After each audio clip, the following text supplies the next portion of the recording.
এই ভয়টা তৃণমূল কংগ্রেস পেয়েছে একদম 100%, একদম 100%। কালকে মানে কাউন্টিং বানচাল হয়ে যায় কিনা সেটাও কিন্তু সন্দেহ, বানচাল হয়ে যেতে পারে। এই যে WBCS এ অধিকাংশ অফিসার যে কাউন্টিং এসে যে ঘোরাফেরা করে, এখানে কাউন্টিং দেখে, ওখানে কাউন্টিং দেখে, সে পোস্টাল ব্যালট দেখে, এর মধ্যে কারসাজি করে তো। আর মুখ্যমন্ত্রী সেটা তো জানে, মুখ্যমন্ত্রী সেটা জানে বলেই এই আতঙ্কটা গ্রাস করেছে। আমি জানতে চেয়েছিলাম যে 5টা বুথে তৃণমূল 5টা বুথেই শূন্য পেয়েছে, বিজেপি মানে 3টেতে শূন্য, 2টোতে 1-1, আর তারা 900 700 মানে তৃণমূল প্রায় সমস্ত। তাহলে এটা হতে পারে? এগুলো করে তো WBCS অফিসাররা, শূন্য পাওয়া। এই জায়গাটায় আঘাত হ্যাঁ করেছে তো, রাজনৈতিকভাবে করেছে, করবে না কেন? তৃণমূল করে তাহলে বিজেপি করতে পারবে না? ওরাই শুধু করবে। বললাম WBCS অফিসাররা কারা, ম্যাক্সিমাম তো WBCS অফিসাররা ছিল।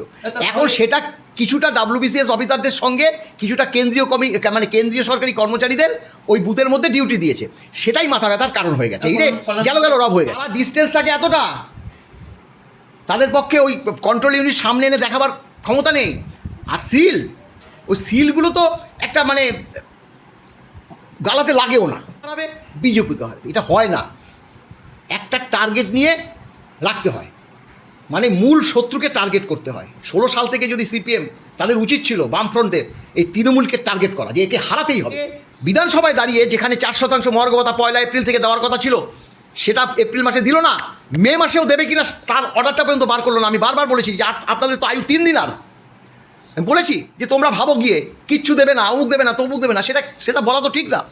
আগে তো দেখতে হবে, তারপরে সমালোচনা করবো। আর তো কিছু করণীয় নেই। তাহলে এক শ্রেণীর কর্মচারীদের ভোট সব তো যাবে বিজেপির দিকে, ভোট তো হয়ে গেছে। অতএব কালকে শুধু প্রতীক্ষা, এই সরকারটা কর্পূরের মতো উবে যাবে, কর্পূরের মতো উবে যাবে। স্যার, কাল গণনা কল্যাণ বন্দ্যোপাধ্যায় তিনি হাইকোর্টে গেছিলেন, মামলা খারিজ হলো, সুপ্রিম কোর্টে গেলেন, সেখানেও একদম বলা চলে সুপ্রিম থাপ্পড় খেলো। এই যে কর্মচারীদের নিয়ে একটা নতুন বিতর্ক তৈরি হয়েছে, আপনি একজন কর্মচারী সংগঠনের একজন সদস্য হিসাবে, একজন নেতা হিসাবে কীভাবে দেখছেন? দেখুন, আমরা তো ভোট করিয়েছি, কাউন্টিংয়েও গিয়েছি।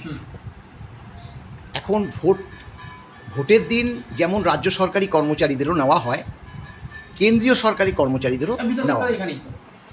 কেন্দ্রীয় সরকারের প্রিসাইডিং অফিসার করা হয়, মানে ভোটের যেদিন ভোট হয় আর কি। আর রাজ্য সরকারি কর্মচারীদের first polling, second polling, third polling এরমভাবে করা হয়। কিন্তু কেন করা হয় তার একটা কারণ আছে। আমাদের থেকে কেন্দ্রীয় সরকারের যে কর্মচারীদের বেতনটা বেশি, বেতন ওয়াইজ তারা এই সিরিয়ালগুলো করে।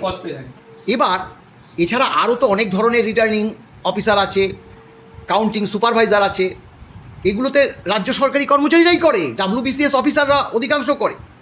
এখন তাদের মধ্যে যদি আবার সেন্ট্রাল গভর্নমেন্টের কর্মচারীদের ঢুকিয়ে দেয়, এই ভয়টা তৃণমূল কংগ্রেস পেয়েছে। কারণ কাউন্টিংয়ে দিন, অর্থাৎ কাউন্টিংয়ে জিতে গেল, সার্টিফিকেট হয়ে গেল, হেরে গেল, অনেক হয়েছে পেপারে, মিডিয়া, ওরকম অনেক জায়গায় দেখা যায়। এগুলো করে তো WBCS অফিসাররা, শূন্য পাওয়া। এই জায়গাটায় আঘাত হ্যাঁ করেছে তো, রাজনৈতিকভাবে করেছে, করবে না কেন? তৃণমূল করে তাহলে বিজেপি করতে পারবে না? ওরাই শুধু করবে। এই যে WBCS এ অধিকাংশ অফিসার যে কাউন্টিং এসে যে ঘোরাফেরা করে, এখানে কাউন্টিং দেখে, ওখানে কাউন্টিং দেখে, সে পোস্টাল ব্যালট দেখে, এর মধ্যে কারসাজি করে তো। আর মুখ্যমন্ত্রী সেটা তো জানে, মুখ্যমন্ত্রী সেটা জানে বলেই এই আতঙ্কটা গ্রাস করেছে। চোরের মান বোচকার দিকে, তার জন্য সে স্ট্রং রুমে, কেন স্ট্রং রুমে থাকবে? তাহলে কি স্ট্রং রুমে এতদিন যে ভোট হয়েছে, স্ট্রং রুমে কি তাহলে ওই কন্ট্রোল ইউনিট চেঞ্জ হয়ে যেত? সেটা করতে পারছেন না বলে কি এবার এত ভয়? হ্যাঁ, এতদিন করেছে, এতদিন করেছে। বিরোধী দলের আর সেরকমভাবে সতর্ক ছিল না, করে জিতে গেছে। আমরা তো ভাবতাম কি বাবা এত ভোটে জিতে গেল। এই যে ফলতাতে আমি একটা পোস্ট করেছি যে মানে 5টা বুথের আমি দিয়েছি। আমি জানতে চেয়েছিলাম যে 5টা বুথে তৃণমূল 5টা বুথেই শূন্য পেয়েছে, বিজেপি মানে 3টেতে শূন্য, 2টোতে 1-1, আর তারা 900 700 মানে তৃণমূল প্রায় সমস্ত। তাহলে এটা হতে পারে? আরে এজেন্টও তো থাকে, তারা ভোট দেয়নি, তাহলে এগুলো হয় কেন? এর উত্তরটা কোথায় যান? এই হচ্ছে ব্যাপার। আতঙ্কে মাননীয় মুখ্যমন্ত্রী এখন চোখে সর্ষাফল দেখছে। এবং দেখুন, আর কিচ্ছু হবে না। স্ট্রং রুম যেভাবে আছে, কেউ যদি ঢুকেও পড়ে ওখান থেকে আর কিছু করার ক্ষমতা কারও নেই। মুখ্যমন্ত্রী বলছে 10 সেকেন্ড যদি কারেন্ট অফ থাকে তাহলে 50টা মেশিন পাল্টে যাবে। কীভাবে সম্ভব? হয়, আরে 10 সেকেন্ড, তুই চিন্তা করবি তো, 10 সেকেন্ডে যদি 50টা মেশিন পাল্টিয়ে যায়, যদি লোডশেডিং থাকে তাহলে 60 সেকেন্ডে কটা পাল্টে যাবে? এটা হয়, একটা বাস্তবসম্মত তো কথা বলতে হয়। নিশ্চয়ই তিনি বলবে, নিশ্চয়ই তিনি যারা কাউন্টিং এজেন্ট আছে তাদেরকে নিশ্চয়ই অ্যাডভাইসটা নিশ্চয়ই দেবে যে কাউন্টিং টেবিল থেকে তোমরা কেউ উঠবে না, যদি ওঠো যে রিলিভার থাকবে তাকে বসিয়ে উঠতে হবে না, তাদের টয়লেটে যেতে পারে, বড় টয়লেটে যেতে হতে পারে, একটু খাবে সেই সময় হতে পারে, সেগুলোর জন্য তো সময় ব্যয় হয়। কিন্তু কর্মচারীদের নিয়ে যে নতুন বিতর্ক, যে শুধুমাত্র রাজ্য সরকার বা কেন্দ্র সরকারের কর্মচারী রয়েছে, রাজ্য সরকারের কর্মচারী নিয়ে, এটা কথা ঠিক? এটা কি থাকে না রাজ্য সরকারের কর্মচারী? আমি তো এখনও তো বললাম WBCS অফিসাররা কারা, ম্যাক্সিমাম তো WBCS অফিসাররা ছিল। এখন সেটা কিছুটা WBCS অফিসারদের সঙ্গে কিছুটা কেন্দ্রীয় সরকারি কর্মচারীদের ওই বুথের মধ্যে ডিউটি দিয়েছে, সেটাই মাথা ব্যথার কারণ হয়ে গেছে। এই রে গেল রব হয়ে গেছে। কল্যাণ বন্দ্যোপাধ্যায় সেটা নিয়ে কেস করলেন, বললেন রাজ্য সরকারের কর্মচারীরা কেন নেই। কি বলেছে? রাজ্য হোক কেন্দ্র হোক, ইলেকশন কমিশন সরকারি কর্মচারীদের ডিউটি দেওয়ার অধিকার আছে, সেটা কোনো দল বলে দিতে পারে না যে শুধু কেন্দ্রীয় সরকারি কর্মচারীদের কেন দিচ্ছে বা শুধু রাজ্য সরকারি কর্মচারীদের কেন দিচ্ছে। তারা বলেছে যাতে দুপক্ষই থাকে সেই ব্যবস্থা করতে হবে নির্বাচন কমিশনের, সেটা তো করেছে। WBCS অফিসাররা তো আছে, কেন্দ্রীয় সরকারি কর্মচারীরা কেন তারা ওই বুথের ভিতরে ডিউটিটা দিল, সেটাই তো আসলে, তো ওখানেই তো খেলটা করার একটা চেষ্টা করছিল। কারণ কাউন্টিং এজেন্টরা তাদের তো কিছু করার ক্ষমতা থাকবে না, কারণ তারা তো থাকবে একদম টোটালি কাউন্টিংয়ের বাইরে, একদম পুরো ওই নেট করা থাকে। আমরা তো জানি, আমরা তো কাউন্টিংয়ে ছিলাম। সেখানে যদি একটা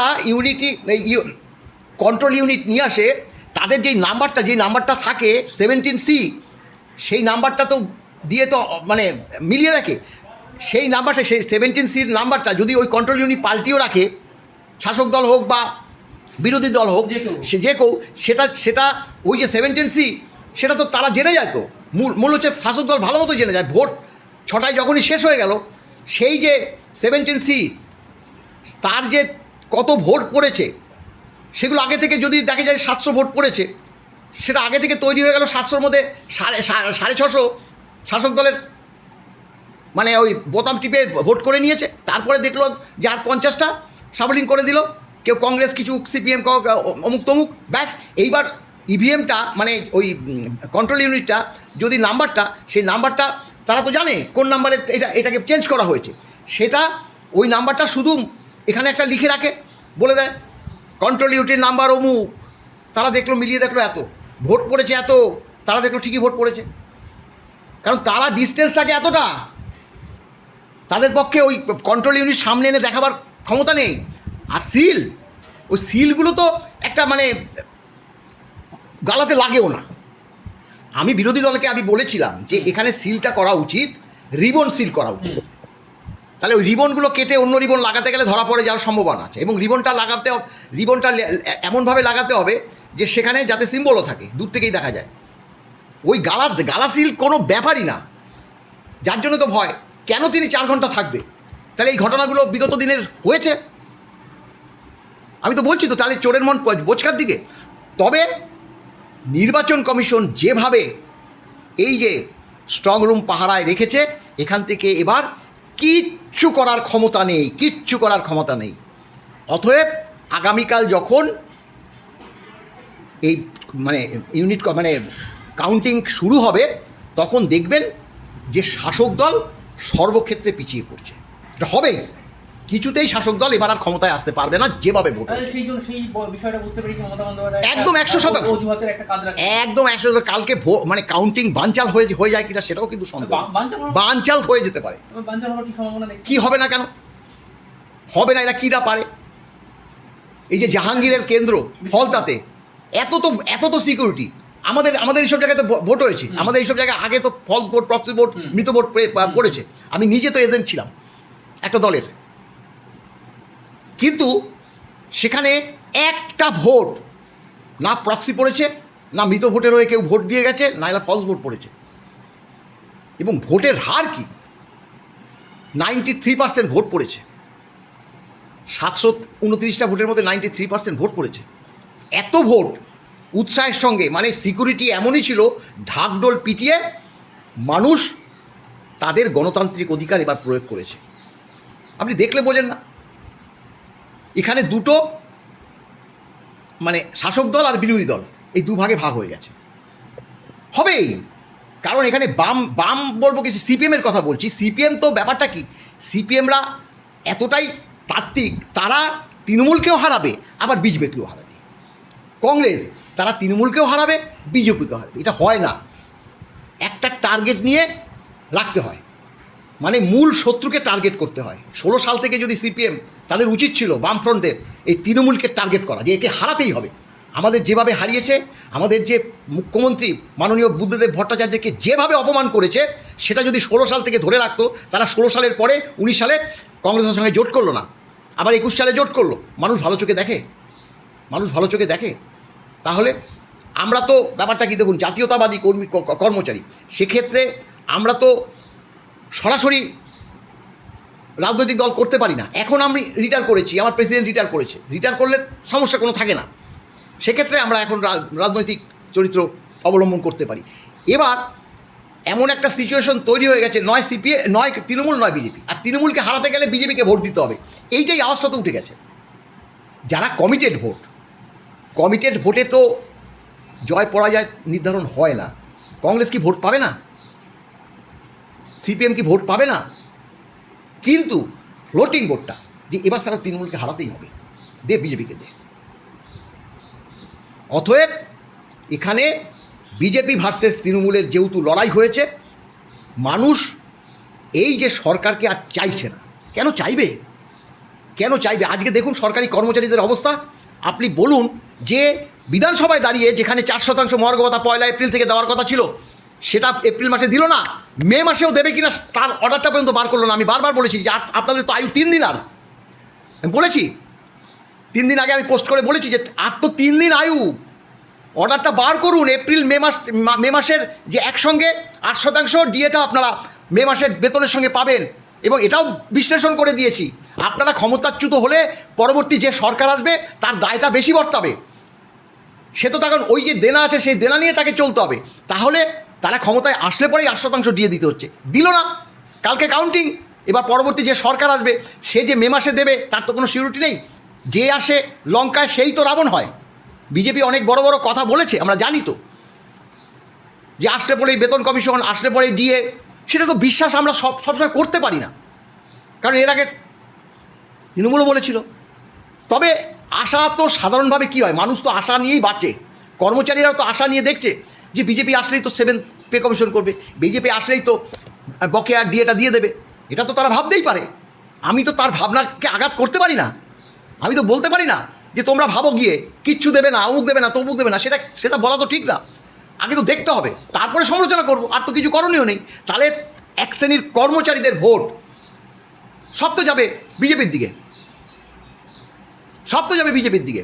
তাহলে এই জায়গাটা তো অন্য বিরোধীরা তো ধরতে পারেনি, তাদের ক্ষমতাও নেই। বিজেপির তো ক্ষমতা আছে, তাদের যেহেতু কেন্দ্রীয় সরকার আছে, এবং সেখানে তারা প্রধানমন্ত্রী এবং স্বরাষ্ট্রমন্ত্রী এসে সব প্রতিশ্রুতিগুলো দিয়ে দিয়েছে। এখন কেন্দ্রীয় স্বরাষ্ট্রমন্ত্রী, মাননীয় প্রধানমন্ত্রী যদি কোনো প্রতিশ্রুতি দেয়, সেই প্রতিশ্রুতিটা ফেক প্রতিশ্রুতি, সেটা বলার মতো ঔদ্ধত্য আমার নেই, অন্য কারো থাকতে পারে, আমার নেই। না দিলে নিশ্চয়ই তাদেরকে বলবো।